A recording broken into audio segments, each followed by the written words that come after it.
ঢুকলে কেন? দাদা ঘরে আসছে। চিত্রা, আরে ওদিকে দাদা, নেকড়ে তুমি ফ্রিজে ঢোকো।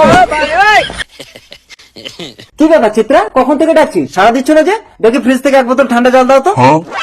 না না, ফ্রিজে জল নেই, আমি অন্য জিনিস ঢুকিয়েছি। আরে তুই যে কি উল্টো পাল্টা ঢুকিয়েছো, দেখি সরো। আমার বাপের বাড়ি থেকে ফ্রিজ দিয়েছি, আমি যা খুশি ঢুকাবো। ও, তোমার বাপের বাড়ির জিনিসে হাত দেওয়া যাবে না? না। তাহলে আমিও তো আমার বাপের জিনিস, আমার যেখানে সেখানে হাত দেওয়া কি করে?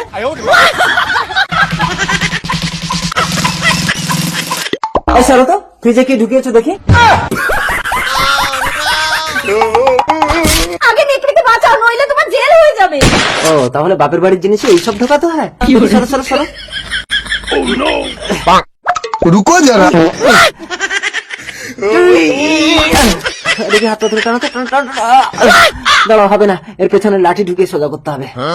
এই লাঠি পুরো এর পেছনে ঢুকিয়ে দিলে সোজা হয়ে যাবে।